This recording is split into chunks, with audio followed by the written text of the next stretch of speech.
you go. Hi everybody, how you doing? It's the weekend, yay, Saturday, and we've got 2 days off, bank holiday weekend, which is lovely. Busy today. Crazy amount of orders again overnight, which I'm not complaining about in the slightest.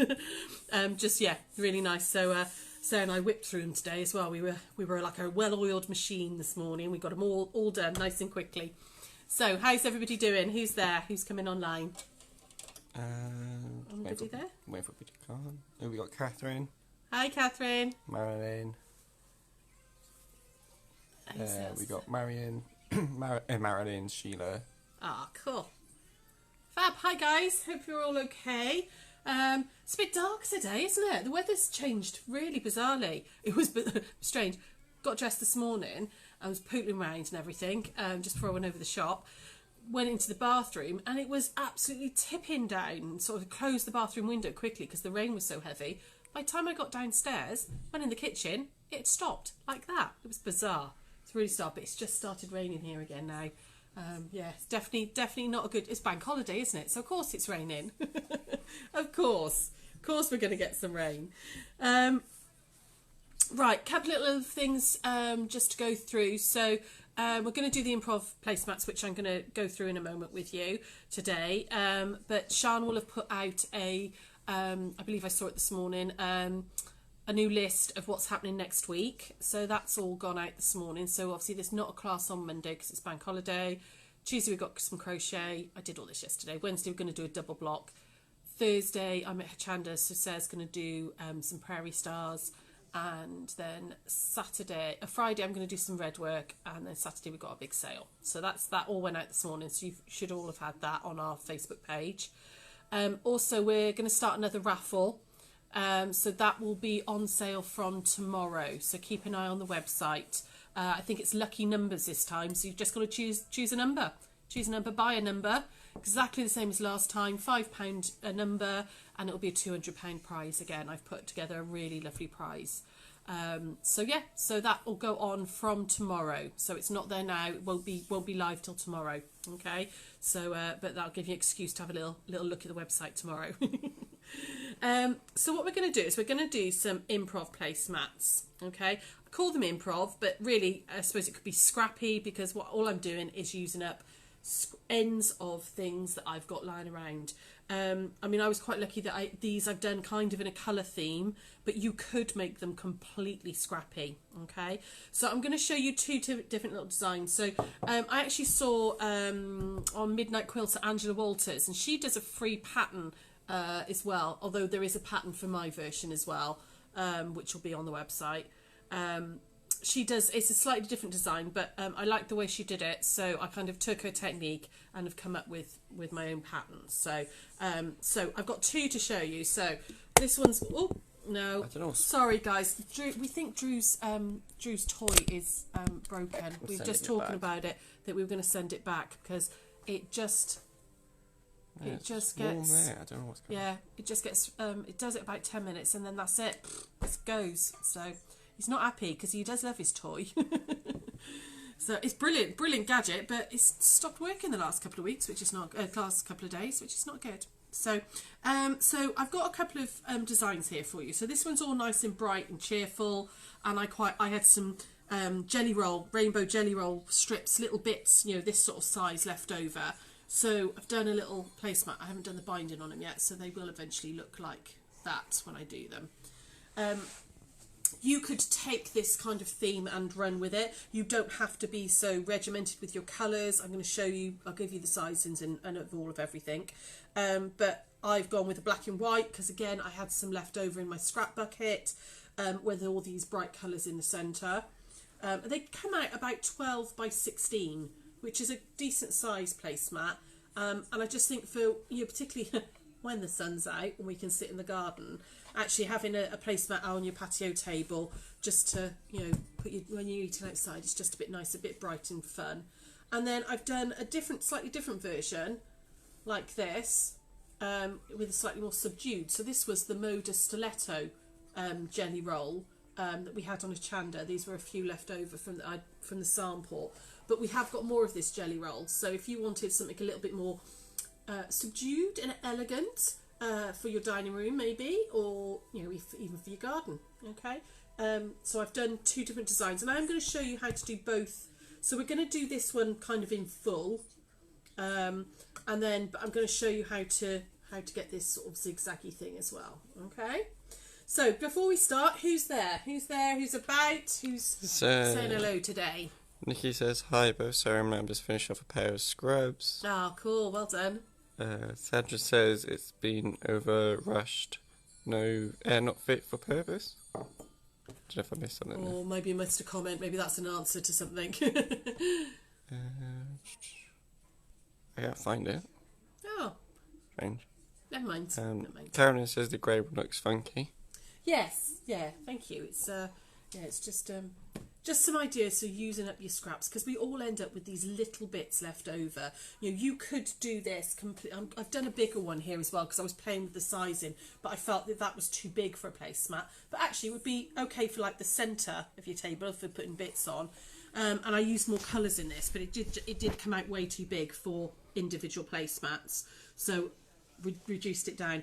But there's nothing stopping you doing each of these pieces in different fabrics. It's nothing stopping you maybe just doing this as a one colour and just going through your scrap bucket and cutting lots and lots of different fabrics. Okay, so it's this idea for using up those little bits. You could make these into blocks and join them together and make a quilt. Quilt as you go at. We've done a tutorial on that before. So it's more about how we attach it and stuff more than the finished project. You can come up with lots of ideas for this. So for this size one, okay, and because I wanted it to be light and dark, I'm going to give you the measurements, okay, but the full instructions are going to be on our website. So I had, was it 8? Yeah, 8. Oh, completely forgot then. So I had 8, 2.5, because they were jelly roll, 2.5 by 4.5 in my colours. Okay, and again, this could be any colours at all. All right. Sorry, it's really quite dark in this room. I've got like every light on possible, but it's so overcast and so horrible out there. It's gone really, really dark today. So I've got 8, 2.5 by 4.5, and then in my white fabric, I've got 4, 2.5 by 6.5, and then 4, 2.5 by 4.5. Okay, and then in my black fabric, I've got 4, 2.5 by 4.5, and then 4, 2.5 by 2.5 squares. Okay, so if you can't remember that, watch it back or buy the pattern. The pattern will be there for £2 later on. Okay, I'll give you the measurements for the other ones later. So the first thing you want to do is just kind of lay these out in the pattern that you want, how you want it kind of. Now I'm going to stick with that rainbow theme just because it's nice and easy. But if you're using all scraps and stuff, you can lay it out in whatever order you want it to be. Okay? And then what you want to do is you want to take out the odds and evens in order to get that stacked look. So I want number 1, 3, 5 and 7 in one pile, and 2, 4, 6 and 8 in the other pile. Okay? Like that. Now we're going to work just with the odds to start with.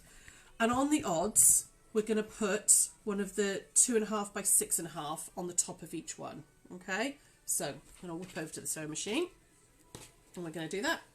Well, whip, scoot tentatively. So there we go. I'm going to come over here like this. Just realised I haven't put my 1/4 inch on. Let me just swap over, because this is easier, because I'm going to chain piece these. So I'm going to put my 1/4 inch on. And just again, using a 1/4 inch seam allowance, I'm just going to put one of these onto each one of those. Okay, so right sides together, like that. And, excuse me a second, I'm just going to whip and turn the TV down because it's really distracting, I can hear it. There we go. Sorry about that, girls. It was echoing. Whatever the music they've got on the background there was really echoing. So I'm just going to put the right sides together and I'm going to chain piece them. And while I'm doing this, Drew, any comments there? What's everybody up to? Linda says we're echoing. You're saying everything twice. Everything twice. Oh, how bizarre. Yeah. Is everybody else getting the echo, or is it just something on Linda's. I'm not sure. Maria says, do you have to use special wadding for placemats and coasters? No, I don't. You can use Insul Bright, which is an insulated wadding, if you're going to put really hot stuff down.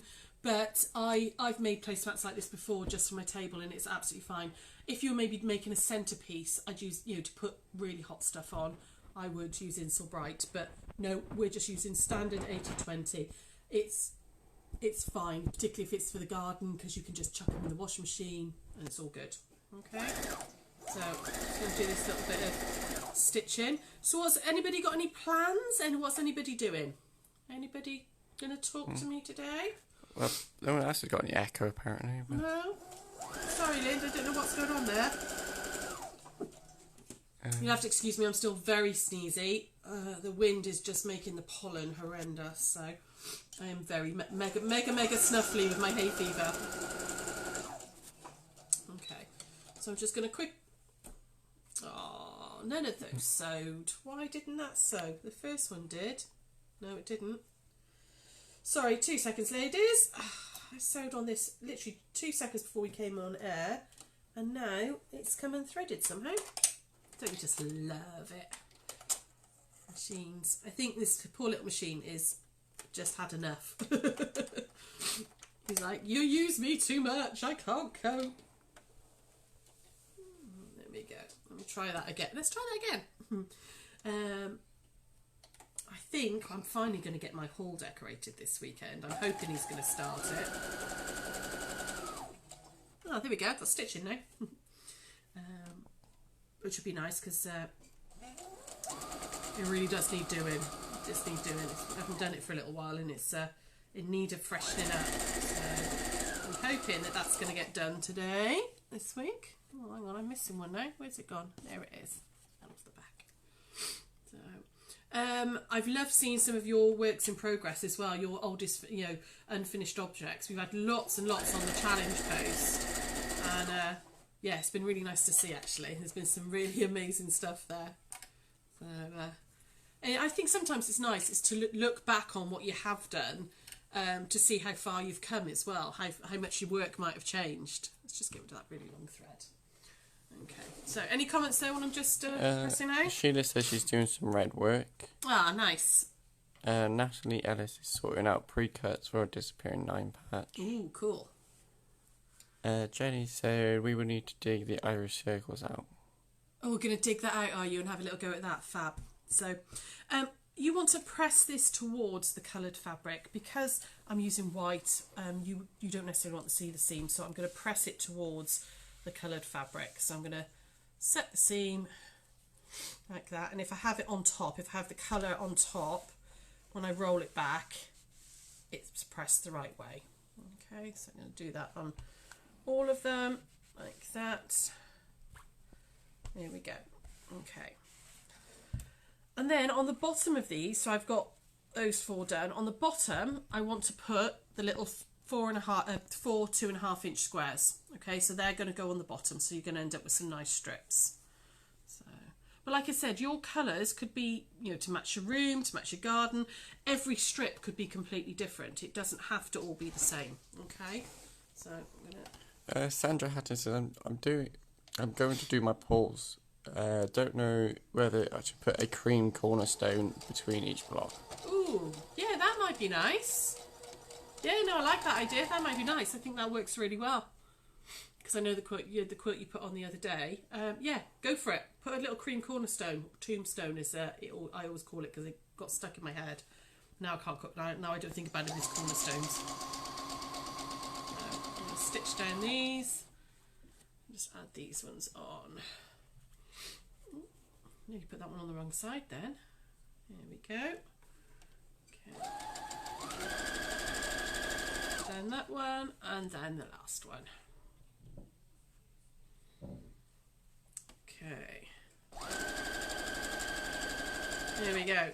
So that's my first 4 strips done, which you can see are very quick, very, very easy to do. And then we're just going to use the other bits on the other strips. Okay, excuse me. So again, I want to iron. I still want to iron towards the coloured fabric, So if I pop that on up, what's the word? Right side up like that, so that I can see the colour. When I roll it back, it's gone the right way. Do it like that. And when I roll it back, it's gone the right way. And like that again. Any other comments there, Drew, while I'm anybody else chattering away today? Anne Davis says, hi, Sarah and Drew. I'm late joining today, so we'll have to watch you back later. Ah, fair enough, lovely. That's okay. That's it so far. Cool. Thank you for joining us anyway. So, that's my odds done. Now I want to do exactly the same with my evens. So I'm going to put a white one on the top and then a black one on the bottom. Okay, so again, you're going to have to talk to me, ladies, because there's lots of random stitching, okay? So tell me what you're up to. Tell me what's happening. Maria said, doing the isolation quote, I haven't realised how much thread I must have used saving chain piece. Must have been saving chain piece? Yeah, it's I chain piece a lot. It does save a bit of thread, actually, because you're not getting long threads either side. So, yeah, I do chain piece a lot. People get a little bit scared of chain piecing, but don't be. It's all about just feeding the next one in. So I stop just as I come off the fabric here. So literally like 1 or 2 stitches over, I stop. And if I'd have made a little pile of these, you don't even have to stop. You can just keep feeding them in. Okay, and then like that, and then add the last one in, like that. There we go. So, just quickly snip those, and I'm not going to press them, I'm just going to go straight into, I'll press them all together, so I'm just going to add the black onto the other side. And the nice thing about a solid fabric is there's no right or wrong side to it, so really doesn't matter. I finally yesterday got round to, well, I'm just talking at you while I'm doing this, got round to watching that new series on Channel 4, the Fantastical Factory of Craft, or Fantastical World of Craft, or something like that it's called. It's got Keith Lemon presenting it with Anna Richardson. It's surprisingly enjoyable, except I was horrified that the person who loses, they destroy their project they'd made. So this one lady had made this amazing like hair marionette. I mean, it was odd, but it was clever, you know, and she put a lot of effort into it. But because it lost, they put it into this grinder, this like massive industrial grinder. I was horrified. I was like, oh, this poor woman, all this, I mean, she'd spent like 8 hours on it, and they ground it up. So the second one we watched, this girl had done a most beautiful like garden installation with a turtle on it in epoxy resin, and I'm gonna have to show my mum because my mother is turtle crazy. She loves her turtles, and I'm gonna when I can get down to see her, when I can finally see her. I'm gonna have to show her the episode because I can hear her now going, "Make me one! I need one! Make me one now!" Carrie said, I never knew Keith Lemon had a degree in art and design. Oh, I didn't know he did. Oh, cool. Yeah, he was actually really enthusiastic about the craft and stuff as well, which I thought was quite nice. Because I mean, we love Celebrity Juice because it's just vile and silly and utter nonsense. I mean, it really is just awful at times. It's funny. But yeah, he was really quite knowledgeable about some of the, I mean, still silly and everything, but yeah, like when I don't know if he did genuinely make that giraffe headdress, but he was when he did the quick sketch of Catherine Ryan, the comedian, I was like, wow, you can really draw. So yeah. Christine said, what would your ideal sewing machine be? My ideal sewing machine, I think we've had this conversation before. Money no object, I would buy a Benina, but I can't afford a Benina. For my budget, and actually, do I really want to spend that amount of money on a sewing machine? Probably. If I won the lottery, probably, yes. However, my next machine, and I did actually look at them again the other day, I want the Brother Innovis, either the 1100 or the 1800. I think they are fantastic machines. They are a brilliant, all-round, just does everything I'm ever going to need it to do. Really does. I know quite a few people have got them and swear by them. So yeah, I think that's what. I don't think you can go wrong with Brother. I know people swear by Janome. People who've got Janomes love them. And I'm sure that they are lovely machines, but you can guarantee if a machine's going to go wrong in class, in the shop, in the 5 years, it's always a Janome that plays up. And I'm sure there are hundreds out there that never play up and are wonderful, but it's always a Janome that plays up. I've got a big singer, but I've had problems with it from the start. I think I don't think they're as advanced as Brother machines. I don't think they've kept up with what people really want from their machines. You know, there's lots. I mean, as a commercial brand, I think Brother, and I'm not in any way sponsored by them, but I don't think you can go wrong with Brother. Really don't. You know, Juki are really good as well. They're really sturdy, solid, but they haven't got all the bells and whistles. They're more sort of slightly industrial. But if you're doing a lot of bag making or upholstery, Juki's are brilliant. But me, a Brother 1100. That's what I'm going to have. I've decided. When I can actually get out to get one. There we go. Right, so back to these. My little rant about sewing machines. So I've got 4 of my odds done and 4 of my evens. So I'm just going to put them back into order now. Okay, so that was number 1. And that was 3. And that was 5. And that was 7. And then I've got 2, 4, 6 and 8. And you can see just by putting those different sizes on, it gives you that lovely staggered stepped way. Okay, but you don't have to do this bit. You could just cut yourself strips of fabric and have them stripy. You know, the whole idea of this is to use what you've got and use up the bits you've got there. So we're going to do a little course-as-you-go method with these. So I've put a piece of backing fabric onto a piece of wadding, just spray basted it on, and I want to keep this in order. So I've got to go 1, 2, 3, 4, 5, 6, 7, 8. There we go.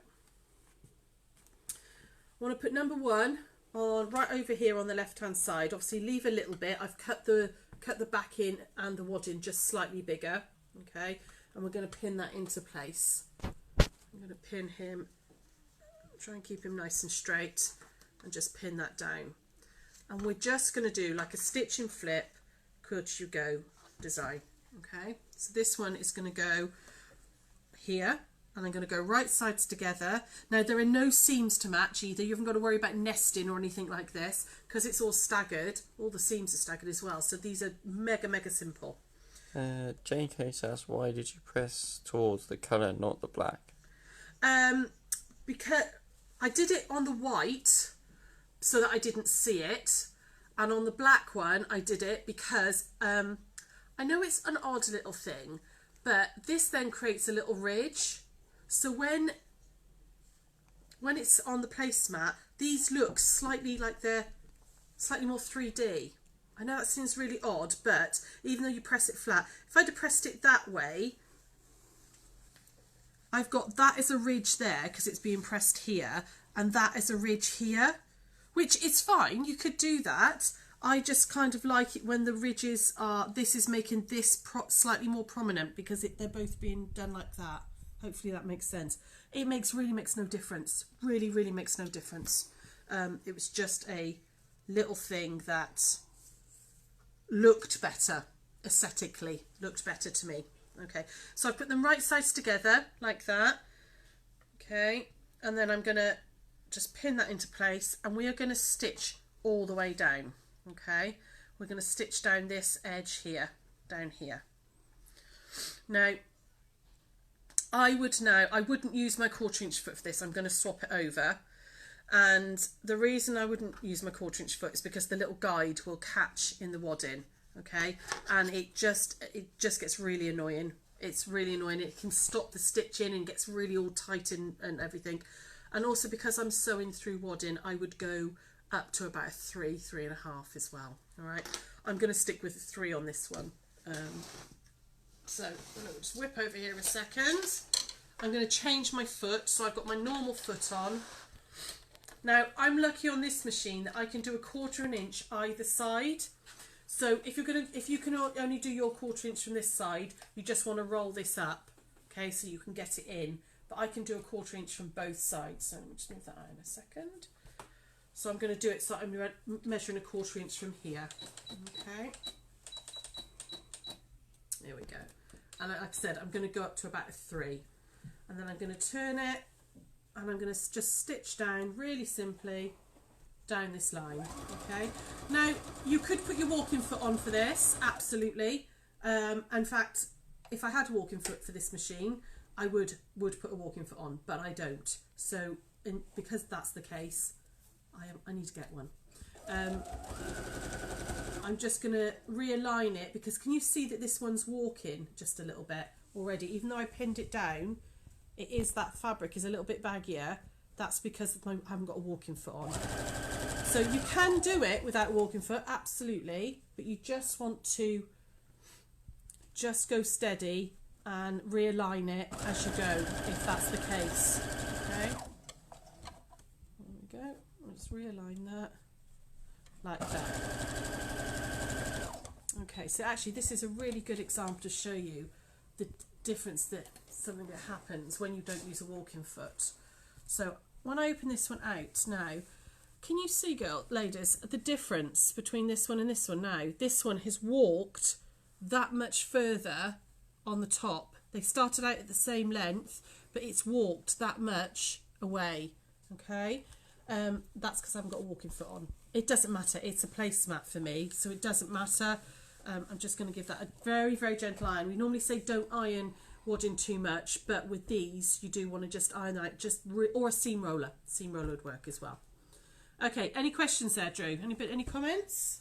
No, everyone's talking about their sewing machines, really. Oh, cool. So what are all your favourites? What have you got? What do you like? Linda Tomlin says my favourite machine was a Singer, yeah. sorry. A threaded machine we had at home when I was young. Oh, like a treadle, and yeah. Yeah, so fun. You got exercise at the same time. Yeah, absolutely. Yeah, I mean, we've got one in the shop, actually, one of the really old Singers, and I have to say, the old machines stitch beautifully. I mean, they've just got the most beautiful straight stitch with a good tension and all on it. But yeah, I'm a bit sad about Singer, because I've always been a Singer girl, but I wouldn't buy from them again. I just wouldn't. I don't think they're quite kept up with some of the other brands. I think they're struggling a little bit to sort of, for the machines to do what we want them to do. So I'm just putting up piece 3 on now, and I'm putting it right sides together like this, okay, and just pinning this one in now, like that. Now, where possible, I would stitch I'm still going to stitch this side, but because I stitched down that way, I'm going to stitch back up that way. Hope that makes sense. It helps them lie flatter. Doesn't matter if you don't do it, if you're careful, but if you're whipping through making lots of these, if you go down one side and then when you stitch the next one you go up in the opposite way and then down again, it just makes the whole thing lie flatter. Okay, so I'm actually going to go down this one like that. So I want to go to that one like this. Okay, and we'll do this one. So anything else? Who's there? What are you all talking about? Heather said she hates her Janome, such a diva, keeps winding me up, and she loves her brother. Yeah, I get that a lot. I mean, like I said, some people absolutely love their machines, their Genomes, and they've never had a problem with them. But other people just want to throw them out the window at times, because they'll work perfectly and then suddenly they just decide they don't want to work. And it can literally, it can be that it suddenly doesn't like the thread you're using, or it suddenly doesn't like that needle, and you have to change everything. Yeah, it's just one of those things. Each their own. If you get on with yours, go for it. I would always suggest, where possible, before you buy a new machine, go and try it out. Go and see like J&B down on Sloper Road.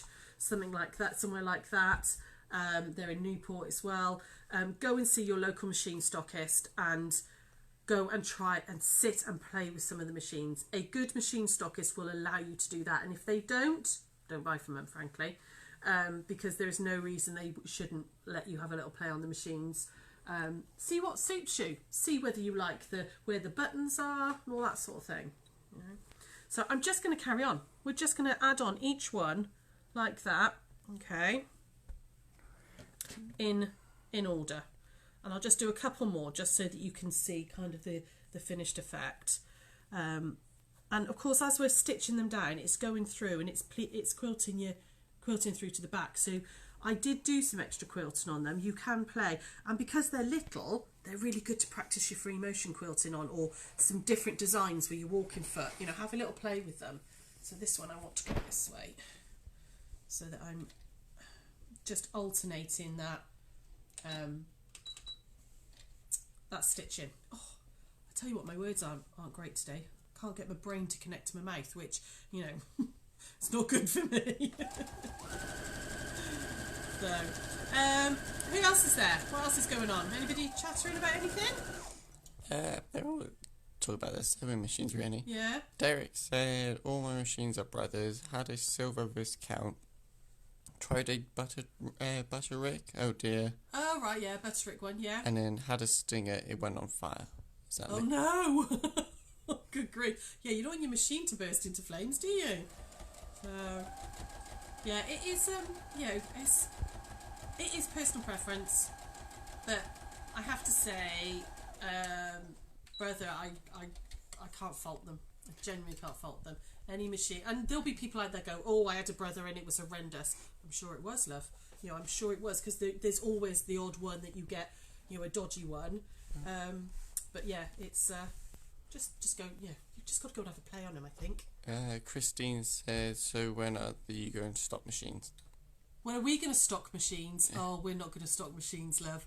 No, we did look at it back when we very first opened about maybe stocking some machines, but we haven't got the space in the shop to store them, and it's a bit more specialised. You need to be able to offer servicing and all that sort of thing. And frankly, Rob at J&B, they're brilliant. They're absolutely brilliant, and they're only just down the road. We couldn't be competitive with our prices and stuff, so we did think about it, but yeah, no, it's not for us. I'd rather make things, I think, than actually sell the machines. I want to stroke the fabric. I want all the pretty fabrics. I go, oh, I like that one. As we do, fabric fondling, as we all do. So, as you can see, I'm just going to you would just carry on with this, and you get this lovely graduated step. So that one would go on like that, and you would just work your way along. And once you've worked your way along, you can then add some extra quilting if you want to. You don't have to.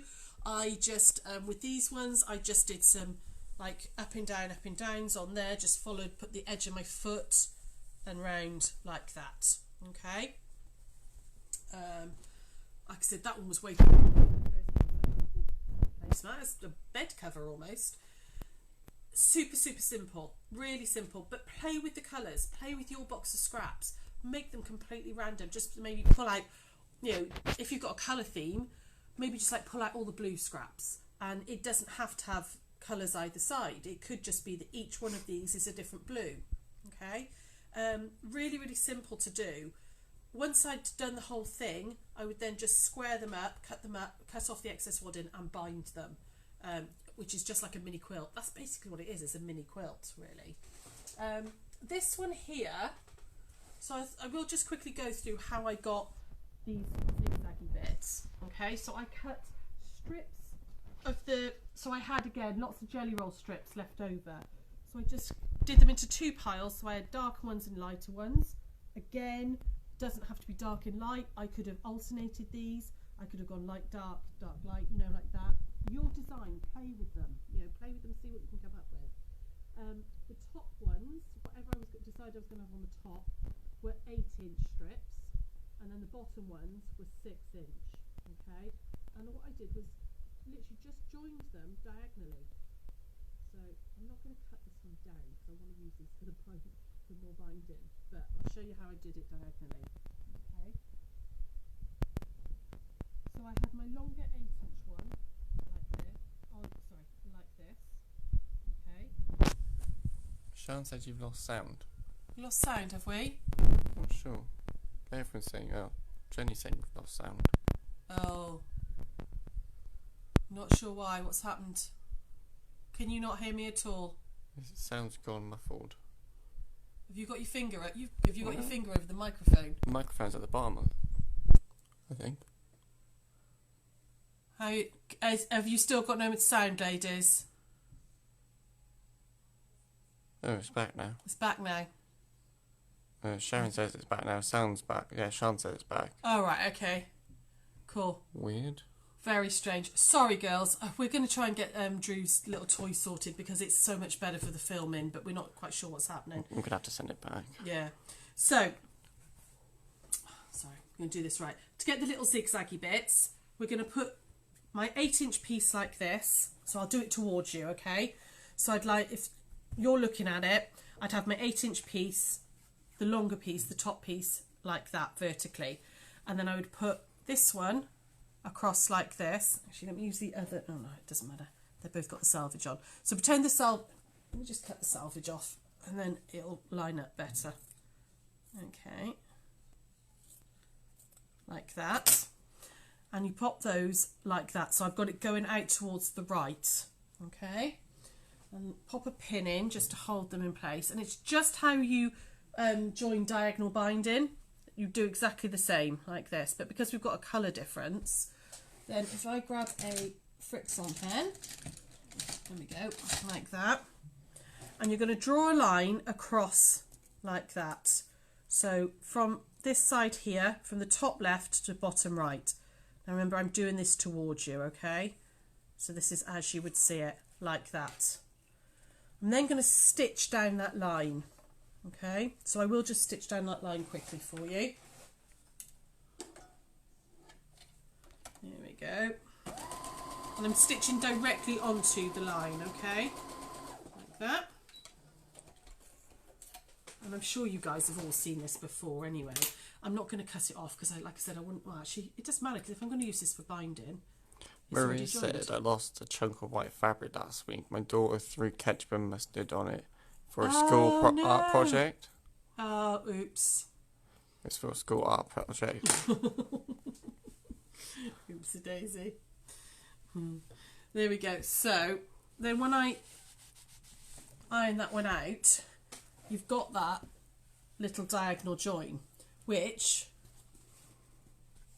imagine this was 8 inches, wasn't it, to start with, like that, and that one was 6 inches, so it would have ended up looking like that. And then I did exactly the same as the other ones and just lined them up and joined them. So I put this one down first, that one on top, and flipped out and flipped out and flipped out and flipped out. But again, just have a play with the designs, play with your scraps. It doesn't matter if you could use charm packs and stuff like that and add like 2 charms together. Maybe cut through them and rejoin them. Play with your scraps and stuff, and they just bind as normal, as you would normally on your little quilt binding. Okay, this would be an ideal little project to try the magic binding on as well. Actually, do you remember we did the tutorial a couple of days ago? Try the magic binding on this because it's not too bulky, it's not too big to deal with. Be perfect for that. So yeah, have a little play. It was just a little way of using up some of your scraps, using up some of those random bits that you've got lying around. And yeah, that's it. Any questions, Drew, before we go any further? Carrie asked me if I want to make films. I'd love to, but... You would, yeah. You did look into doing like an apprenticeship at like BBC and ITV and all, didn't you? Yeah. Back a year or so ago. So yeah, I think you wouldn't you? You'd quite like to get into the directed side of it. I think I'm going to take Drew up with me to Hachanda for work so that he can see the studios. So when we're allowed to travel, when we're both allowed to travel. But yeah, that's about it. Cool. Little simple one today, ladies. It's just an idea for you. If you've got a little. The other thing with it, sorry, I'm just thinking as well. The other thing with this with the wadding is if you've got all those, you end up with those funny random pieces at times. Zigzag it together and use it for placemats because you're never going to know. You'd never know that it was joined wadding. It's not like it's a big precious quilt. This is something that's going to be fun in the garden you know, chuck it around, you know. I mean, you could do really posh ones and keep them forever, but, you know, there's something you can change up and use up your scraps, and you can certainly use up scraps of wadding as well. You know, make a pieced back, you know, use up bigger pieces and stitch them together to put on the back before you do it. Okay. Anything else? Anything else? Okay. Everyone just says thanks. That's about it. Cool. Okay. Right. Well, have a lovely, lovely bank holiday weekend. Remember that we won't be answering the phone tomorrow and Monday, but you can still order on the website. There's still lots and lots of stuff on the website, and we will pick those up first thing Tuesday morning. The raffle is going to go on sale tomorrow. Sian, I imagine, will put a Facebook post on to say that that's live. That'll be on tomorrow. That'll go on for sale tomorrow, and then we'll be back Tuesday. We're back Tuesday at 1 o'clock with some crochet, and then sewing then again on Wednesday. So have a lush weekend. Hopefully it's going to clear up and it's not going to be like this all weekend, because I did actually want to get out and get some fresh air and walk the dog, but we'll see. Anyway, take care, girls and guys, and stay safe, stay home. Bye.